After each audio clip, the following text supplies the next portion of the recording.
এরপরে আরেকটি হলো জবে করার সময় নিজের হাতে জবে করা, নিজের হাতে। এটা বললে জানি না কোনো আলেম ওলামা আবার রাগ করবেন কিনা। আমাদের দেশে একটা রুসুম হয়ে গেছে, হুজুরাই জবে করতে হবে, ইমাম সাহেবই করতে হবে, মুয়াজ্জিন সাহেবই করতে হবে, এরপরে ঈদের দিন লাগে টানাটানি। কোন মুমিন যদি বিসমিল্লাহি আল্লাহু আকবার এতটুকুন জানেন, উনি জবে করতে পারবে। কথা কি বুঝাইতে পারলাম? বিসমিল্লাহি আল্লাহু আকবার এতটুকুন যিনি জানেন, তিনি জবে করতে পারবেন। তবে কোরবানির পশু নিজের হাতে জবে করাটাই কি উত্তম। তবে আপনি যদি কাউকে দিয়ে জবে করান, সেটা আপনার এলাকার ইমাম হোক, মুয়াজ্জিন হোক, অথবা আপনার এলাকার কোনো আলেমই হোক, যাকে দিয়েই জবে করাবেন, জবে করে দেওয়ার কারণে আপনাকে যোগ উপযোগী মজুরি দেওয়া লাগবে। মুট করে না আবার। হুজুররা তো সারা জীবন মানুষের বাড়িতেই খায়, তো এখন আমি জবে করলাম আপনারটা, হুজুরদের কোনো দাম টাম নাই, 20 টাকার নোট কয়টা একেবারে মুট করে রেখে দিছে, হুজুর মাশাআল্লাহ জবে করে দিছেন, এই ধরেন। না, হবে না। যোগ উপযোগী মজুরি দিতে হবে। কসাইদেরকে যোগ উপযোগী দেন নাকি মুট করে দেন? এখন আর কথা কয় না। যোগ উপযোগী দেন নাকি আপনি মুট করে দেন? তো যোগ উপযোগী দিলে হুজুরেরটা আবার মুট করে কেন? তাহলে আপনারটা আপনি জবে করেন, টাকাই লাগতো না, বাচ্চা গেলেন। আপনি যদি কাউকে দিয়ে জবে করান, যোগ উপযোগী মজুরি দিতে হবে। সেটা হুজুর যদি কন্টাকে যায়, কন্টাকেই যাইতে হবে।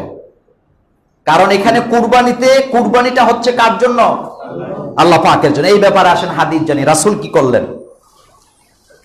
হযরত আদাম ইবনে আবি ইয়াসিন আন আনাস রাদিয়াল্লাহু তাআলা আনহু قال দখান নবিয়্যু সাল্লাল্লাহু আলাইহি ওয়াসাল্লাম বিকাফশাইনি আমলাইনি ফারাআইতুহু ওয়াদিআন কাদামুহু আলা সিফাহিহিমা।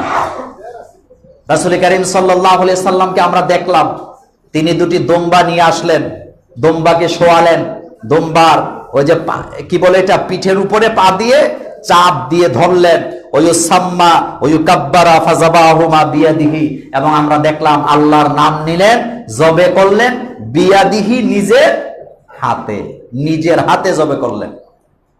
সুতরাং তর্ক নয়, মনে কষ্টও নিয়েন না। হুজুর দিয়ে যদি জবে করান, তাহলে আপনাকে যোগ উপযোগী মজুরি দিতে হবে। এটা হুজুরের হক, এটা পারিশ্রমিক, এটা হাদিয়া নয়। যে গোস্ত কুটে দেয় তারটাও পারিশ্রমিক, যে জবে করে দেয় তারটাও কি পারিশ্রমিক। এই ব্যাপারে আরো হাদিস সামনে আসবে ইনশাআল্লাহ। আপনারটা আপনি জবে করবেন উত্তম, যদি কাউকে দিয়ে জবে করান ভালো কথা, তবে সেটা কি দিতে হবে? তাকে সময় উপযোগী মজুরি দিতে হবে। আল্লাহ আমাদের কুরবানি কবুল করুক, আমরা বলি আমিন। এখন প্রশ্ন আরেকটি আসছে, কুরবানিটা কতদিন দেওয়া যায়? আমাদের দেশে আমরা মূলত প্রথম দিনই দেই, কিন্তু আরব দেশে তারা শুধু প্রথম দিন না, এমনও লোক আছে প্রথম দিন দেয় একটা, এরপরের দিন আরেকটা, এরপরের দিন আরেকটা, এটা দেয়। কিন্তু ইচ্ছা করলে আপনি, যেমন কোন আনফরচুনেট আপনি দিতে পারেন নাই প্রথম দিন, তাইলে আপনার জন্য আরো একদিন আছে। আপনি যদি ওই দিনও দিতে না পারেন, তাইলে আরো একদিন, তাহলে কুরবানি কয় দিন? 3 দিন। এই ব্যাপারে হাদিস নেন। আর ইবনে ওমর রাদিয়াল্লাহু তাআলা আনহুমা قال আন্নাহু قال আল আযহা ইয়াওমানে বাদা ইয়াউমিল আযহা। রাসূল কারীম সাল্লাল্লাহু আলাইহি সাল্লাম বলেছেন, ঈদুল আযহা হলো ঈদের পরের দিন আরো 2 দিন, ঈদের পরের দিন আরো 2 দিন। এই 2 দিন আপনি জবে করতে পারেন, ইয়াউমে তাশরিক যেটা আমরা বলি। তো সুতরাং ঈদ কয় দিন? 3 দিন। ঈদের দিন, ঈদের পরে আরো 2 দিন। আপনি যে কোনো দিন জবে করবেন, আপনার তৌফিক আছে। প্রথম দিন গরু দিলেন, আপনার তৌফিক আছে, আপনি আবার এর পরের দিন কি দিলেন? বকরি দিলেন। এটা আরো ভালো, যদি পারেন আপনি দিবেন। আল্লাহ আমাদেরকে কবুল করুক, আমরা বলি আমিন। মাঝখানে আরেকটি কথা বলে দেই, আরাফা রোজা যারা রাখবে, আমি এটা মনে থাকবে না এজন্য বলে দিচ্ছি, আরাফাতের রোজা, আরাফা দিবসের রোজা যারা রাখবেন, তারা আজকেই ভাত খাবেন, আজকে রাত্রে খাবেন, আগামী দিন রোজা থাকবেন। কারণ আগামী দিন হাজিরা কোথায় যাবে? আরাফার ময়দানে যাবে। এটা ঘরে যায় বলে দিবেন, প্রস্তুতি নিবেন। এখন আসেন